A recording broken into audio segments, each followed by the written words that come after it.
हरि ओं यं ब्रह्मा वरुणेन्द्ररुद्रमरुतः स्तुन्वन्ति दिव्यैः स्तवैर्वेदैः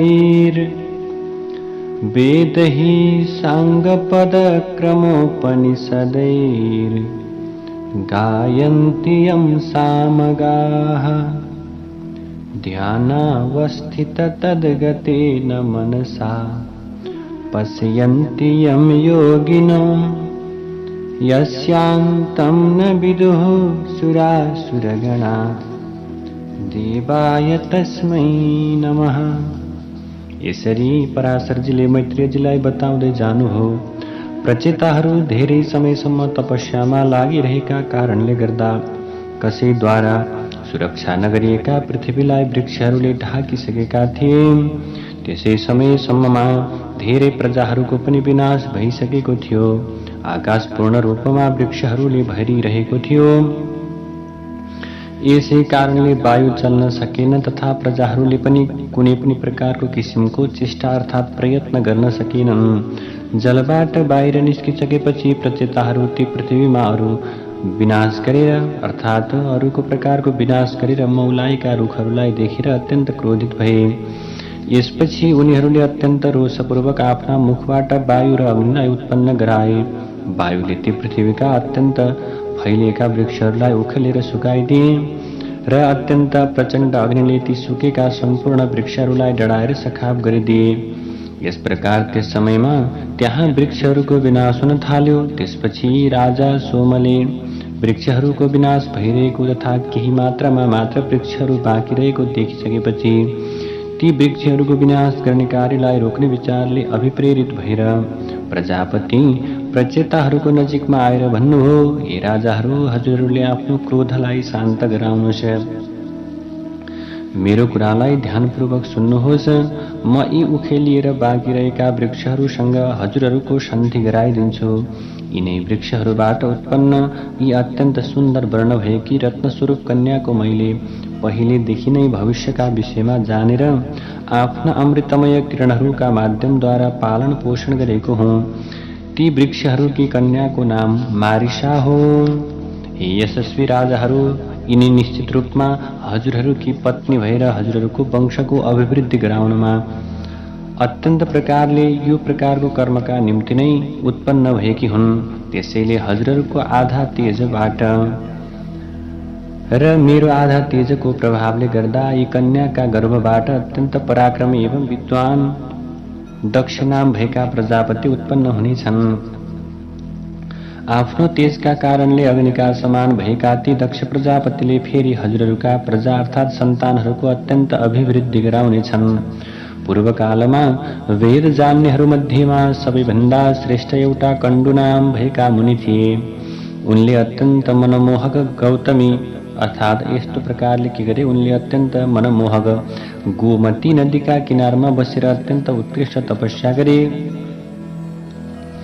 ती सर्वोत्तम मुनिको तपस्या भङ्ग गराउनका निम्ति इन्द्रले प्रमलोम्बा नाम भएकी ती अप्सरालाई उनका नजिकमा पठाए। ती प्रमलोम्बा अत्यन्त लावण्ययुक्त अप्सराले ऋषिलाई तपस्याबाट भ्रष्ट गराइदिन्। अप्सराद्वारा तपस्या भङ्ग गराइएका र विषयहरूमा पूर्ण रूपले आसक्त भएका ऋषिले 100 वर्षभन्दा धेरै समयसम्म ती अप्सराका साथमा मन्दर पर्वतको गुफामा निवास गरे। त्यसपछि एक दिन ती अप्सराले कण्डु ऋषिसँग निवेदन गरिन्, हे महात्मन, अब म स्वर्गलोक जान चाहन्छु। यसै कारण हे ऋषिदेव, प्रसन्न भएर मलाई जाने आज्ञा दिनुहोस्। त्यसरी ती अप्सराले उनी जान्छु भनेर आज्ञा मागिसकेपछि ऋषिले भन्दछन्, अझ केही दिनसम्म तिमी यही नै बस। ती ऋषिद्वारा यस किसिमको आज्ञा पाइसकेकी अप्सराले उनीसँग 100 वर्षहरूभन्दा धेरै समय बिताइन्। त्यसपछि ती अप्सराले फेरि ऋषिसँग अनुरोध गरिन्, हे भगवान, अब मलाई स्वर्गलोक जाने आज्ञा दिनुहोस्। यसरी प्रमलोचाको त्यो प्रकारको अनुरोध सुनिसकेपछि अप्सरासँग पूर्ण रूपमा यस्ता प्रकारले आसक्त भएका ऋषिले भन्दछन्, अझै केही दिनसम्म बस। त्यसपछि 100 वर्षहरूभन्दा केही बढी समय बितिसकेपछि ती अप्सराले प्रणययुक्त मुस्कानबाट अत्यन्त शोभायुक्त वचनद्वारा फेरि भन्दछिन्, हे ब्रह्मन, अब म स्वर्गलोकमा अवश्य जानेछु। ती अप्सराले यसरी अनुरोध गरिसकेपछि ऋषिले ती अप्सरालाई भन्दछन्, अब तिमी धेरै समयसम्मका लागि जान लागिरहेको हुनाले केही समय यहीँ बस। त्यसपछि ऋषिले फेरि के गर्न थाले, दिनहरू बिताउँदै गए। त्यसपछि 200 वर्षभन्दा केही कम समयसम्म अझ त्यहीँ बसिन्। यसरी यस प्रकारले पटक पटक इन्द्रको लोकमा अर्थात् स्वर्गलोकमा जानका लागि अप्सराद्वारा अनुरोध गरिएपछि ती ऋषि अझ केही समयसम्म मसँगै बस भन्दथे। यस प्रकार ऋषिद्वारा बताइएका अत्यन्त प्रेमपूर्ण वेदनाका विषयमा विज्ञ भएकी अनि अत्यन्त भयभीत यस्ता प्रकारले के भयो त भने उनले जानका निम्ति बडो आग्रह गर्ने। यसरी के भयो त भने दिनहरू बित्दै बित्दै गए। त्यसपछि एक दिन ती महर्षि अत्यन्त शीघ्रताका साथमा कुटीबाट बाहिर निस्किए। यसरी उनी कुटीबाट बाहिर निस्किएको देखेर ऋषिलाई अप्सराले सोध्दछिन्, हे ऋषिवर, यसरी कहाँ जान लाग्नु भएको? त्यसपछि अप्सराले सोधेको त्यो प्रश्नमा महर्षिले भन्दछन्, दिन समाप्त हुन लागिसक्यो, त्यसैले अब म सन्ध्योपासन गर्दछु। यदि नित्य कर्म गरिएन भने नित्य क्रिया लोप भएर जानेछ। यसपछि ती अत्यन्त सुन्दर दाँत भएकी अप्सराले मुस्कुराउँदै ऋषिसँग भनिन्, हे सम्पूर्ण धर्महरूका ज्ञाता, कि आज मात्रै तपाईँका लागि दिन समाप्त हुन लागेको हो र अनेकौं वर्षहरूपछि आज मात्र तपाईँका लागि दिन बित्न लाग्यो, किनकि यसभन्दा पहिले कयौं दिनसम्म हजुर गुफाबाट बाहिर निस्कनु भएन। त्यसैले आफै भन्नुहोस्, यो कुरा यस्तो प्रकारको कुरालाई सुनेर आश्चर्यचकित नहुने को होला? त्यसपछि ऋषिले भन्दछन्, तिमी आज बिहान मात्र यो नदीको सुन्दर किनारमा आएकी हौ। मलाई पूर्ण रूपमा स्मरण रहेको छ, मैले आज मात्रै तिमीले मेरो कुटीमा अर्थात् आश्रममा प्रवेश गरिरहेको देखेको थिएँ। त्यसपछि अहिले मात्र आजको दिन समाप्त भएर यो सन्ध्याकाल अर्थात् साँझको समय हुन लागिरहेको छ। वास्तविक यस्तो प्रकारको कुरा भए तापनि तिमीले किन मेरो उपहास गरेकी छौ? त्यस विषयमा सत्य कुरा के हो त्यो मलाई बताऊ। त्यसपछि प्रमलोचाले भन्दछिन्, हे ब्राह्मण, म बिहान सबेरै आएकी हुँ। यो हजुरको भनाइ सत्य हो, यसमा असत्य छैन। तर त्यस दिनको प्रातःकाल अर्थात् बिहान सबेरैदेखि आजसम्म सैकडौं वर्षहरू बितिसकेका छन्। मैले हजुरलाई त्यही कुरा प्रस्ट्याउन खोजिरहेकी मात्र हुँ, हजुरको उपहास गरेकी होइन।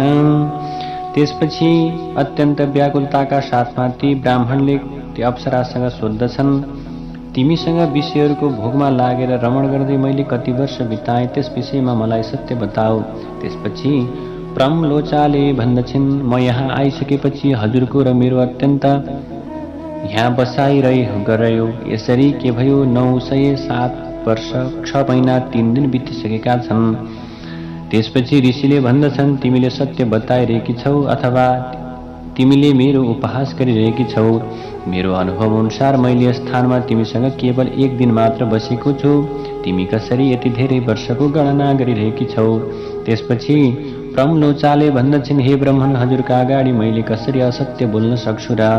फेरि विशेष गरेर यस्तो अवस्थामा जब आज तपाईँ आफ्नो धर्ममय मार्गमा लाग्नका लागि तत्पर भएर मसँग सोधिरहनु भएको छ।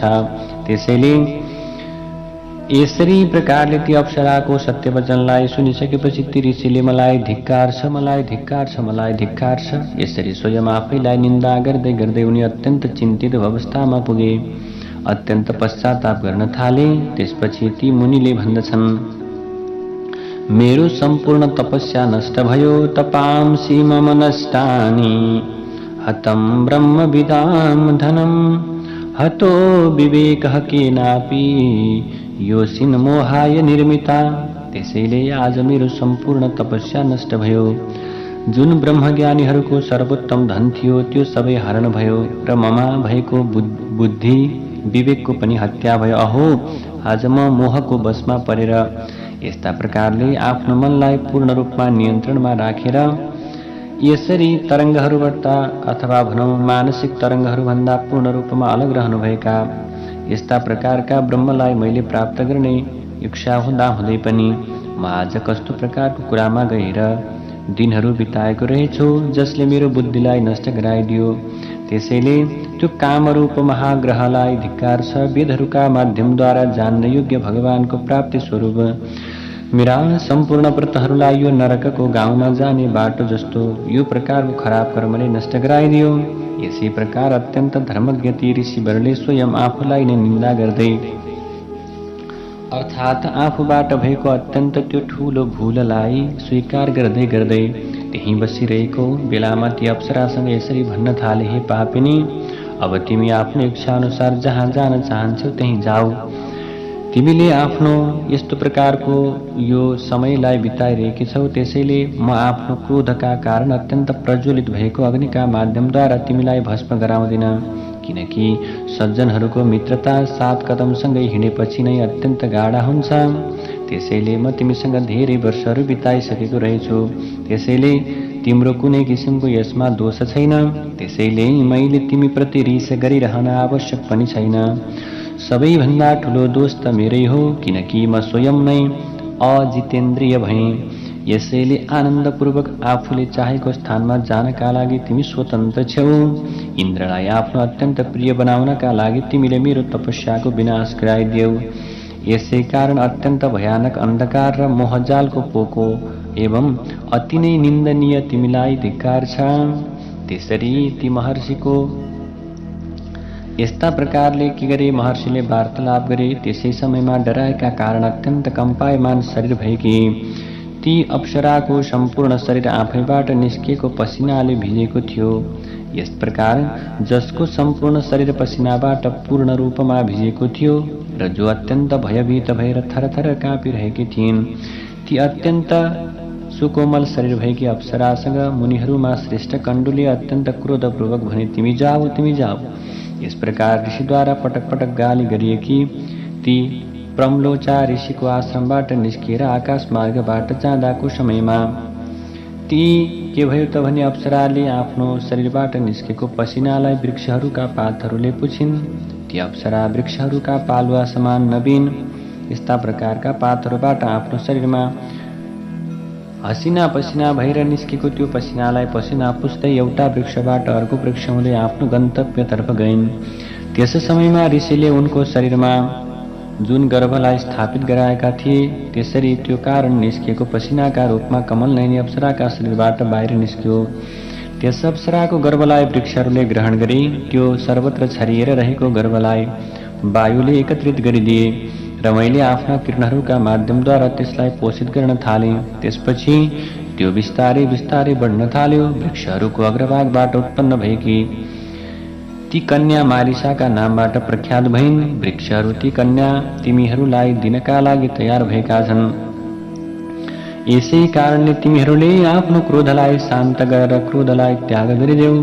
यस्ता प्रकारको त्यो कुरालाई सुनिसकेपछि अत्यन्त के भयो त भने प्रम्लोचाकी छोरी ती जो छन् तिनलाई के गर तिमीहरूले बिहे गर भनिसकेपछि त्यसपछि ती प्रचेताहरूले ती तपस्या भ्रष्ट भएका ऋषिकी कन्या भएकाले मारिसालाई स्वीकार गर्न अयोग्य नसम्झिउन् भनेर सोमदेवले भन्दछन्।